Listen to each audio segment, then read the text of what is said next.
In fact, some people say that Oscar Proud and I, we got the same peanut head. So, that character is very, very close to I me. was gonna tell you that, but I ain't. I was gonna tell you that, but I ain't want. All right. Everybody does, man. Everybody does.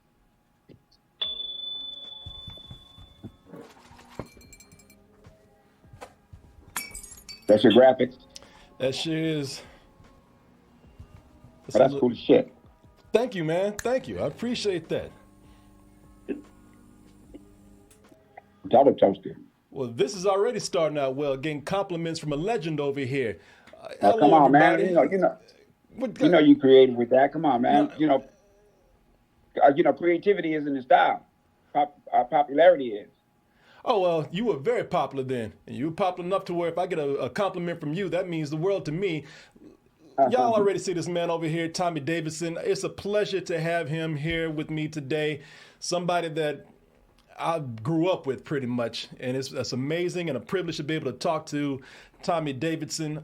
We have Mr. Davidson here today. If you don't mind me just setting up a few things for you. Sure. I'm here for that. So, a lot of things we're learning about Tommy Davidson today. First of all, we are here to talk about many things that he is doing, including music. He has a new single out right now, Kid Zero. There you go. Which is climbing the charts and was just added to Sirius XM's #1 jazz channel. You can actually find more about that single, more about his music, and more about everything Tommy Davidson over at tommydavidson.com. And we'll get into, this man is multi-talented. I got to tell you, man, I was talking to a friend of mine today, and I told her that I was about to talk to you, and she said, why would he talk to you? That man's a legend. Why would he spend time talking to you, man? Damn. Yeah. So those are the kind of friends that I have, man. But that's what makes me a legend. Tell her that's what makes me a legend. Oh, believe me, I'm getting right back to it. With this. I just took a snapshot to prove that I'm talking to you. I want to talk about many of the. Well, you're such a talented guy, and there's so many things to start with here. But can we start with your music since we're talking about your music? Sure. First of all, I'm looking at this cover here for Kid Zero. Is there a story behind that? Yeah, it's autobiographical for me, but it means something for everyone. And the thing I'm noticing about music right now is that, especially the music that's exposed to our young people, is not really telling them anything that's going to benefit them in the future or help them understand things now. Yeah. So Kid Zero is first of all, that's a painting of John Brown, the abolitionist. Mm-hmm. John Brown was a white boy from Missouri and Kansas. Those were the new states that didn't want slavery. He took him, a couple of his friends, his sons, and a grip of slaves, and went and freed plantations all the way down to Virginia. Went to Harper's Ferry to get more weapons. Ended up all of them get killed except for him.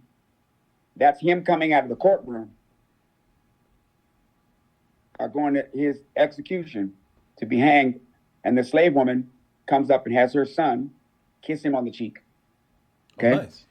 And then you can't see the rest in the painting, but there's kids of all ages that are at her waist coming over there to hug him, right? Mm-hmm.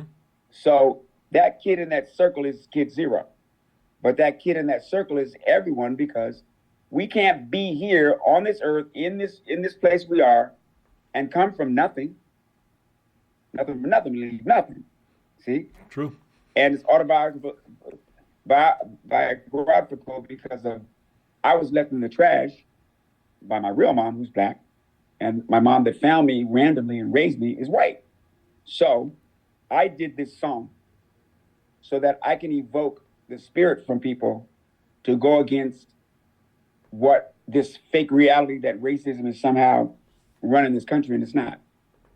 Because if it wasn't happening way back then it ain't happening now. And I'm talking about the love that we have for each other. If they had it for each other back then, it's even more prevalent now. But it's not about black and white. See? there's nothing wrong with those colors. The color green is the one that's starting to take precedent. Yeah, yeah. And I just wanted to bring that message to people. So if you ask me the question, I can tell you that because I don't hear anybody saying that. So I guess it's just me, right? Yeah. The person that's going to come from zero and be the one with that message. Well, there's a lot behind that, a lot of story behind that cover right there, man. I didn't know we get that deep, and I figured because my production assistant told me this, and I didn't know if it was true or not, but you just mentioned it. This was something I was going to ask you later, but since you brought it up, so that is true that you were left at 18 months in the trash, and you were found by a white woman who became your guardian. She adopted you. Oh yeah. Yeah, that's mom right there. That's mom's. You know, both of them are. You know, one gave me birth and one gave me life. You know, and that's the story. I mean, I hadn't talked about it for my whole career because everything is timing. And you know, why am I going to tell a bunch of strangers about me? You know, but now it benefits everyone. Yeah, it's benefited everyone because if I wasn't here, I wouldn't have been able to get out to y'all with the Proud Family, Booty Call, In Living Color, my book. You know, I wouldn't have met Jim Carrey and all the people that have done this stuff. You know, and mainly, I would have been influenced by all the people that influenced me as I grew up. Yeah, yeah. And that's the most important part. So now it's time to talk about it. My sister noticed in interviews I wasn't talking about my mom. Yeah. And I finally realized at that point, I can't talk about her because back then I used to be ashamed of her. Because when she came around, all the black people would start harassing me and start fighting me, saying I ain't really black. So if she ain't come around, I had to go through that. So you, and then I'm sorry, continue, ahead, please. No, please go ahead. I thought you were finished, please. And then when I was around white people, you know what the deal was. That was back when, you know, white people called you nigger out loud, right to your face. told you that they were gonna hurt you. And that happened to me started happening to me when I was 5. You know, people threatening me with violence, calling me nigger and this, that, and everything. So all of that I just pushed behind me, you know? Yeah. And it wasn't until she called me where I realized that, 1, I didn't let it hold me back. 2, I turned out to be a pretty good person. And 3, I think people will benefit from knowing. You know, it's funny because you hear a lot about biracial children today going between two worlds and whatnot. But it seems like back then, and you being black, you were going through a similar thing, caught up between these two worlds. Mm-hmm. And so you had relatives that were calling you, like saying that you weren't really black. You had relatives calling you out saying you weren't about to. No, I never got that from my relatives. I never got that from a relative. I only got that from white people who didn't know me. And black people who didn't know me. Oh, okay. Black people who knew me wasn't like that because they knew my family. And they wasn't tripping, you know? You know, this is cool because it sounds like, even though this people say this is somewhat of a tragic beginning for you at such a young age. I mean, you left in the trash at 18 months. You had this supportive family all around you, which probably led you to being the person you are today. Oh, that definitely. You know, all white people didn't call me nigga. The majority of them were really nice and loving towards me, man. You know, all black people didn't try to beat my ass because my family was white. You know, I learned all of my lessons from the multitude of different types of people, and the type of truth that I can bring to light now is knowing for sure within myself, from my experience, that racism is only used so that the people with the green can get them some more. Yeah, you know, this really is fascinating to hear because, again, you know, and I'm going to keep saying this, you were not a talented person, but you were a multi-talented person. And hearing this story right here, I think that you can attribute this to just having such diverse experiences in your life growing up.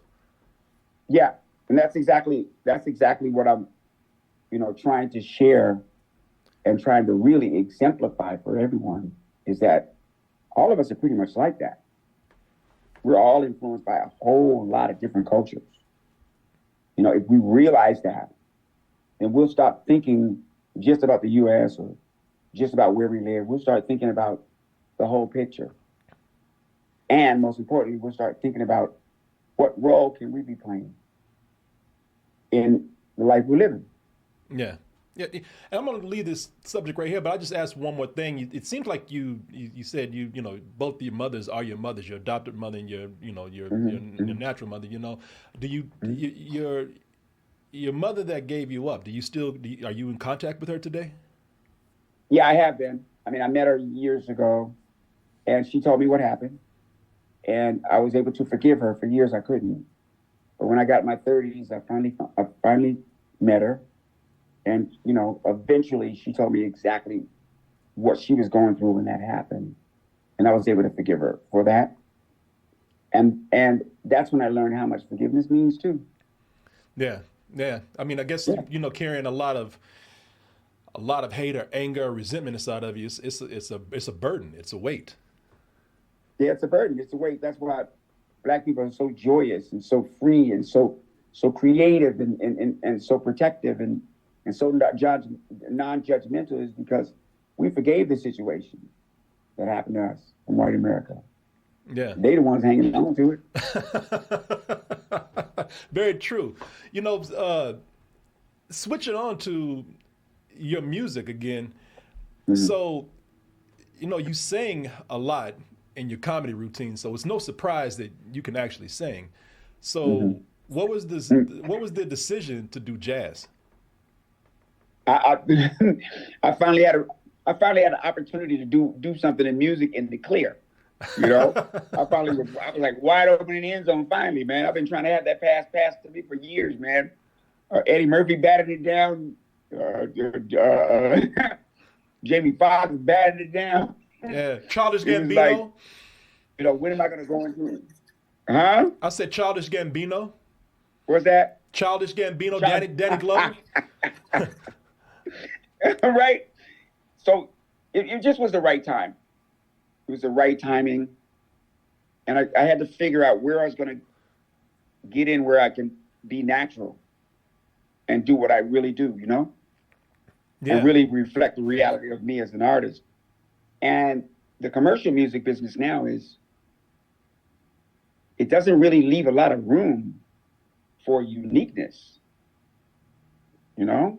Mm-hmm. And it doesn't really leave a lot of room for music that's, you know, outside of what today's hip hop principles seem to represent. Yeah, yeah.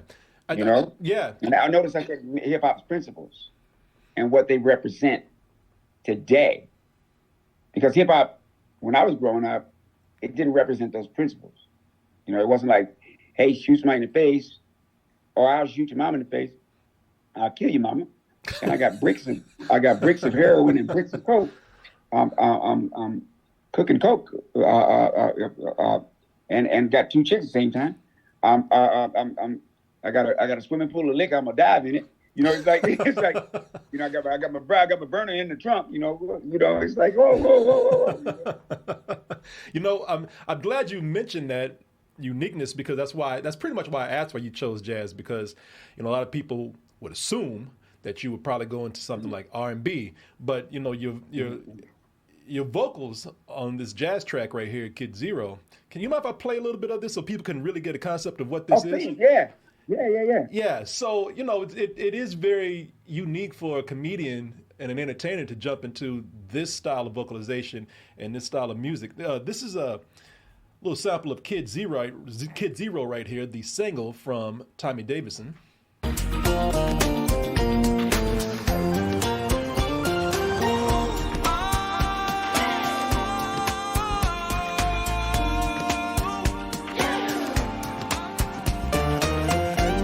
I like that you feeling it over there, man. I'm playing it, you're like, oh, hell yeah, I'm good.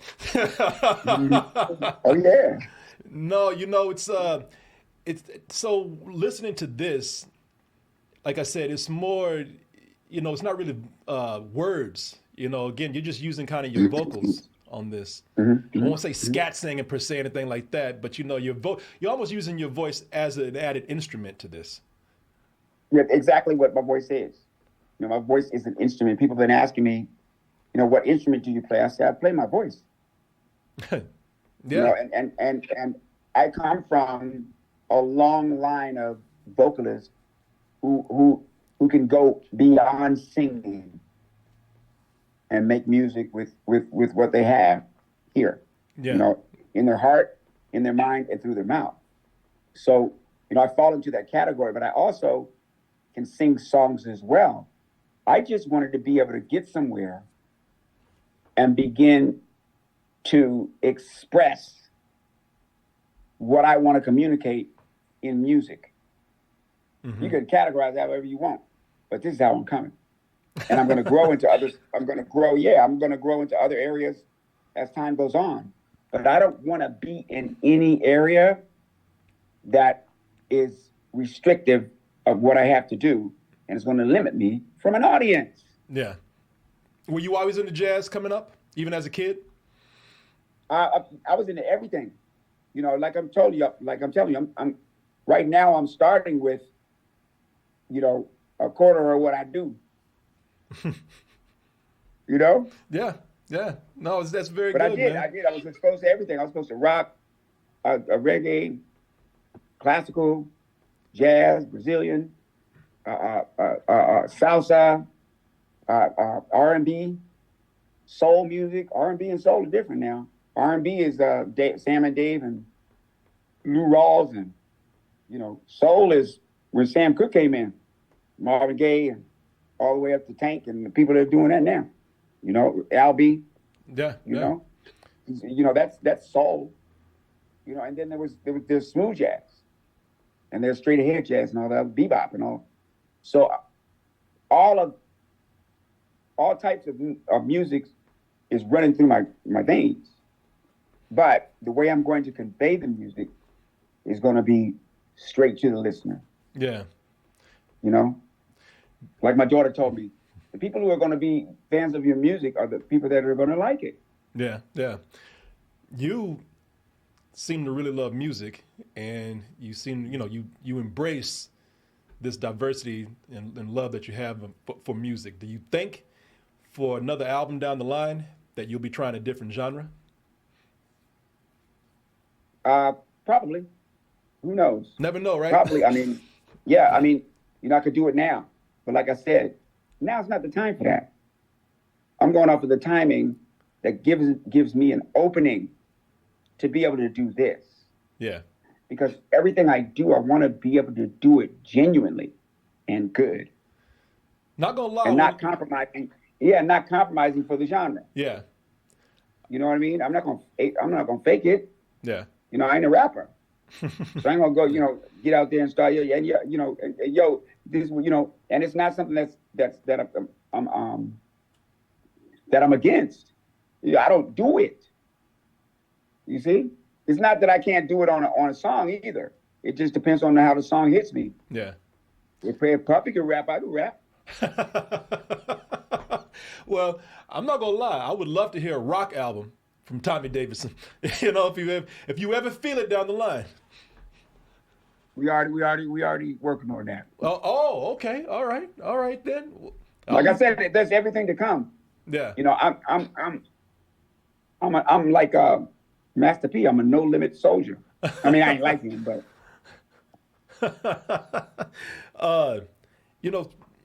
switching from your music to comedy, and everybody knows you from comedy, In Living Color, the several movies that you've done. You right now, you are, of course, killing it at comedy. You are co-headlining at sold out arenas with Cat Williams and Mark Korey. Speaking of which, and you sell out these huge venues, let me go ahead and put up, again, going back to your website, tommydavidson.com. Here are the tour dates for all of your shows coming up with Cat Williams. And as I said, you're doing sold out arenas right here. So everybody might want to go get their tickets to catch one of these shows if they're coming somewhere near you. But, with comedy with you, you're still hilarious. I want to show people a little bit of this this bit that you did on NBC. I think it was for the Byron Allen Comedy Spectacular. Oh yeah. That was recent. Yeah. You did a 5-minute set, and I watched it, and I was dying, man. I was dying. You know, and it's not that I didn't forget how funny you are. It's just like, wow, you just never cease to amaze me. This is, again, Byron Allen on NBC. I'm not Byron. This is Tommy Davidson on the Byron Allen comedy special on NBC. We cannot get rid of Latinos. Where are my Latinos at? People talk about go back to Mexico. This is Mexico. The place is called Los Angeles, San Diego, San Francisco. That ain't no white dude who named that. We lose Latinos, we're gonna lose Spanish TV. Spanish TV is the best thing on TV. You don't even got news in the morning, they dance first. Yeah, let's go. Thing is, man, it's funny because it's true, which is the best thing about it. But see, this is what I'm talking about. You are the comedian that makes other comedians laugh. I'm talking about superstar comedians. There were times that you would walk on and do appearances on Martin Lawrence's show, and you would crack him up. But we got a 10-mile lake out back. Call it Lake Varnell. Yes, catfish are delicious. Do you remember doing this scene here? Every minute of it, man. We know each other from way back. We started at the same time, and he invited me to do this guest part. And he was kind of talking trash to me, you know, like, you don't know what it's like doing TV. But I said, I'm on Living Color, man. He said, well, you don't know nothing about this. I said, all right, watch. And so when the cameras came on, I ain't go with the script. I just started freestyling on his ass. Apparently it worked, man, because he broke character real quick, very quick. Man, how does it, I just got to ask you, and I'm being serious with this. How does it feel to be so good at everything? You know, how do you keep your ego in check? Just being somebody who can just take something and just do it so well on several levels. Just knowing how lucky I am and how fortunate I am and how many people helped me get to where I am that never had a chance to experience some of the benefits that have come from it. Mm-hmm. You know, and it's like I owe my success to them. And also, just over the course of my career, you know, I understand more about who I am. Yeah. Now, what I do constitutes me being a movie star, a TV star, I'm a musician, and all these different things. But who I really am is I'm Tommy Davidson, Barbara Davidson's youngest son. You know? Mm-hmm. And I'm proud to be that, because what that did for me, like everybody else, every move that you made with your family to wherever you live next, all the people that influenced you as you grew up, that's who you are. Yeah. Definitely seems like you were very humble, man. That's very cool. And I do not want to forget that. Yeah. I've forgotten it before. What was it like when you forgot? Give me a moment where you just really let your ego get out of control. It was gone. It was gone. You know, I started doing things. I won't get into it, but I started doing things that I'd never done before. I started doing things that I would never do, based on how I felt about them, and I felt like, oh, I could do that. You know, and I had learned that I could not. And the talent actually was gone. Mm-hmm. It was taken. And, you know, through my rise, and it was for a purpose, so I can find out who I was. Like God had grace on me. And coming through that is the person that's present now. Even though that was me, I was still being carried through. Mm-hmm. The one thing that is true is I'm still being carried through. I'm that dash, you know, we're all that dash on the tombstone. Live from 18 such dash and then to such and such. You know, I'm still in the dash club. You know? Yeah, no, glad to have you here in the Dash Club, man. It's when I have comedians on here, I love to ask them about their process because comedy is to me, and you do both, so you can tell me if I'm wrong. Comedy seems more challenging than music. You can make a song and you can ride off that song for a while, but with comedy, you always have to create new material, and that means always being able to you have to prep that material. So what is it for you when you prep your material? You write it, and then what happens after that? Do you start to just get it down, and do you perform in front of friends and family for them to tell you what works and what doesn't, and you can memorize it? Well, what happened for me is the way I work is I have a natural muse in me for comedy. So I go on stage and I start doing things that I'm thinking right then and start building on them. Really? Then I go back and I write them down. And as I write them down, the list becomes longer and longer and longer and longer. Then I start to put that stuff in conjugal order when it comes to a special or something like that. But as long as I have them, I'm like NFL quarterback who already knows the route trees, already knows the plays. So once I'm back in the pocket, I got choices. So do you when you start out, what you're saying is that in the beginning you improvise, you just kind of let stuff come to your head and it flows, and then you organize it further on down the line with other shows? Yeah, because that's how I started. I didn't start saying I wanted to be a comedian. I wanted to be a singer. I wanted to be a musician. My friend Howard made me perform at a club and called me all kind of stupid because I had got a job, and he was like, "You can be in Hollywood." So he took me to this strip club. The guy said, "You got 5 minutes." I looked at him. I said, "What am I going to say?" He said, "I don't care what you say something." I said something. And from that one something I said, everybody laughed. And I haven't stopped since that day. Natural talent for comedy. It was all that was there. Yeah. Yeah. Now I had to work on it. I had to work on it, perfect it into a technique. Everybody knows about that, Nice. Yeah, you just have to kind of hone it in and organize it. Got you. Right. Before they chase me out of here, definitely want to talk to you about one of my favorite things that you do, and you might be able to guess what that is. Of course, that's the Proud Family. You are. Man, I saw that in your animation thing, man. That's why I was like, wow, that's cool. Yeah. I have I love animation. My background is in animation and graphic art, and so I still watch cartoons, right? And I'm watching all kind of cartoons, man. And Proud Family is one of my favorite things. In fact, some people say that Oscar Proud and we got the same peanut head, so that character is very, very close to me. I was going to tell you that, but I ain't. I was going to tell you that, but I ain't want. Everybody does, man. Everybody does, So, nothing new. Proud of it.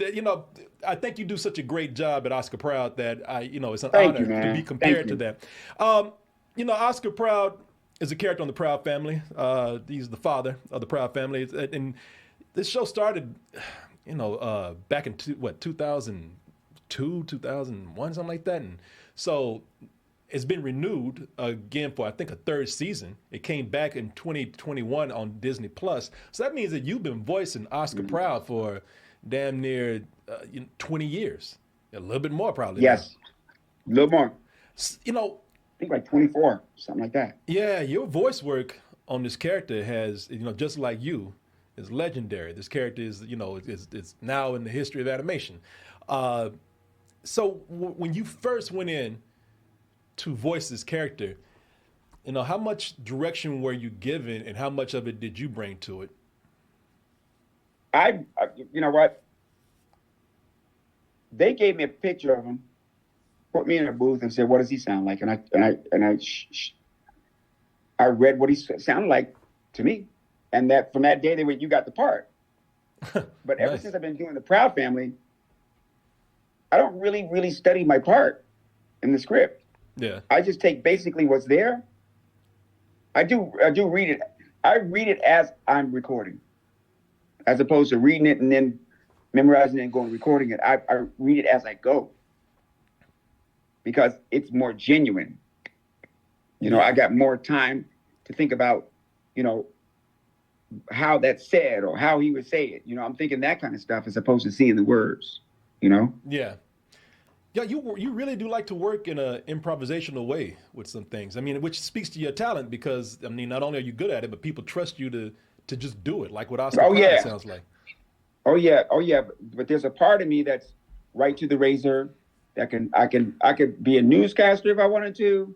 I could be a sports analyst if I wanted to. I could be a sportscaster if I wanted to. I could be, you know, I could do speeches for a living because it's that skill of taking words and putting them into words that I've perfected as well. Nice. So you can put a rolling script in front of me, and it depends on the venue. No matter what venue, I'm gonna be able to do it. You know, with the Proud Family, very strong black show, and when you have a strong, whenever you have a strong black show, especially when you have one for kids, that means some white people gonna say you're racist, even though you're not. You know, we know that that's gonna happen. It's a stupid criticism. I'm sure you know you blow that off, but you know, do you know of any moment when you were working on this, or when, you know, everybody else was working on this show, where the studio would come in and be like, I don't know, that might be a little too black? Not that I know of, because I don't produce it per se. And plus I got my own barometer in me. Yeah. But, you know, nothing that we're doing is racist. You know, nothing that we're doing is racist.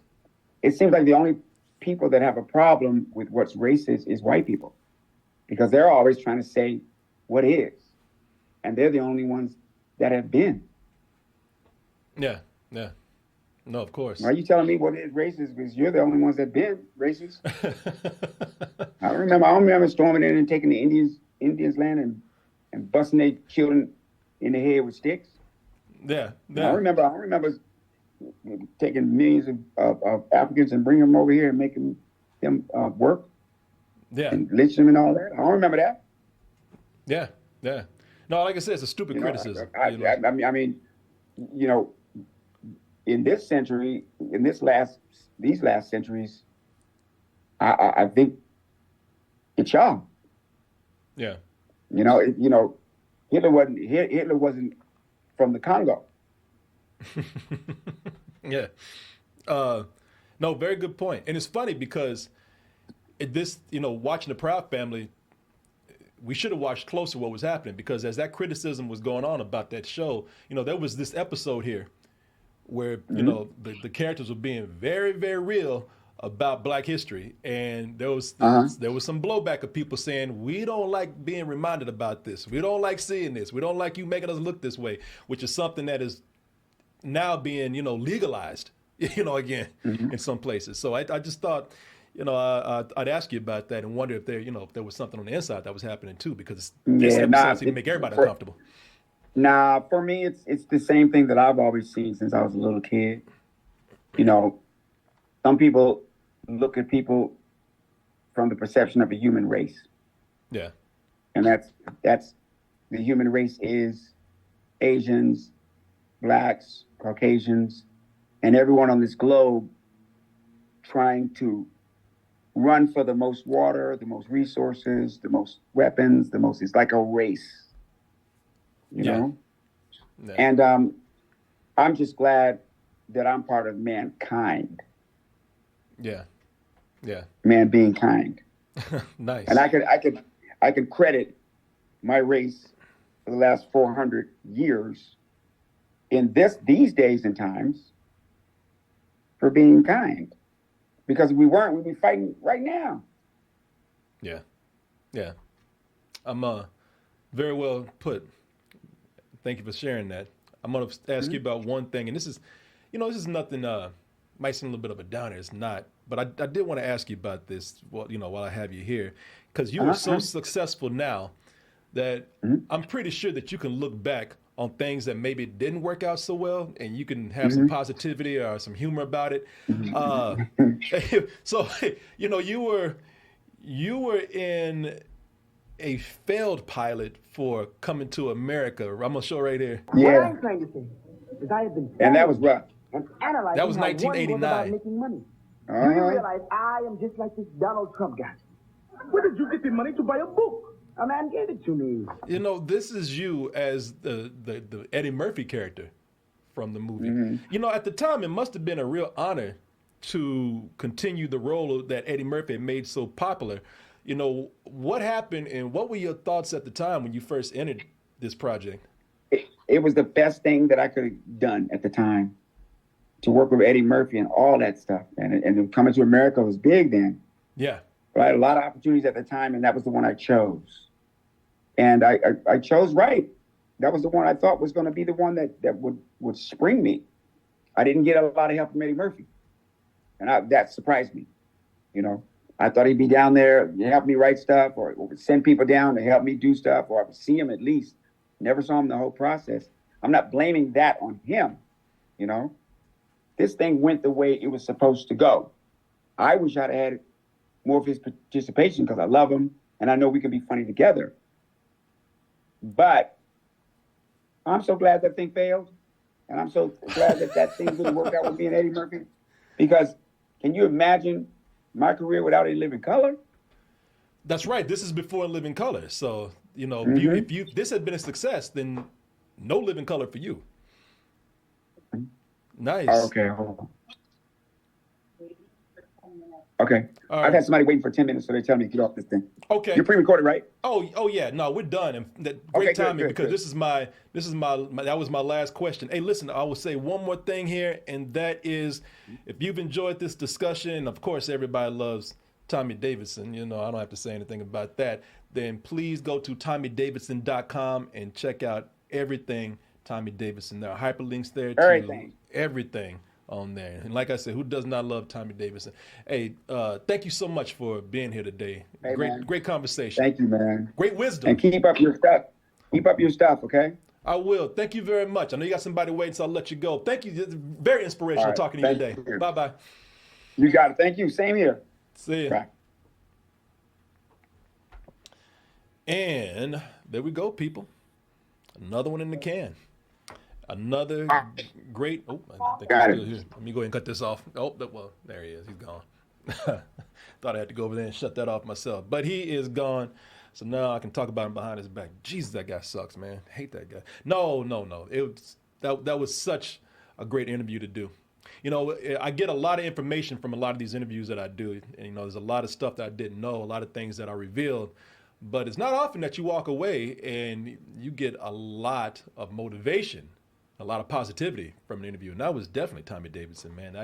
That did not go like I expected it to. And I mean that in the best way. So I want to thank Tommy Davidson for coming in and doing this interview with me. I think it was great. A lot of great stuff we learned and walking away feeling good.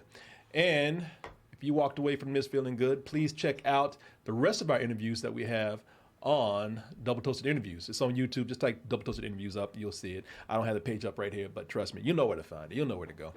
Some of these will be featured on our main channel too. But if you enjoy what we do, again, just check out everything Double Toasted. Check out our Twitch streams. We stream almost every night. And if you can, check out doubletoasted.com where you can watch our VODs. And check out our YouTube channel. We have about 3 of them. We have our main channel, and then we have Double Toasted Bites, where we have a little extra stuff that's, the casual conversations that we do on the show, little tidbits here and there, and then we have the interviews. And that's it. We're getting out of here now. I appreciate you being here, everybody. Quick and simple today. And again, if you enjoy what we do, keep up with us, which you can do by emailing us at kcoolmans@gmail.com. That is KCOOLMANZ@gmail.com. Email us with any kind of questions, comments, compliments, insults, input, and or advice. Hit us up on our social medias, Instagram, Twitter, Facebook, and some of those things you don't see right there, which is TikTok and Patreon. Just type in Double Toasted on those platforms. It'll take you where you need to be. Now here's something else for you. Some of y'all love to come to Austin, Texas. There's so much going on here. We just got through with a music festival, a film festival, and I'm sure there's more stuff down the line.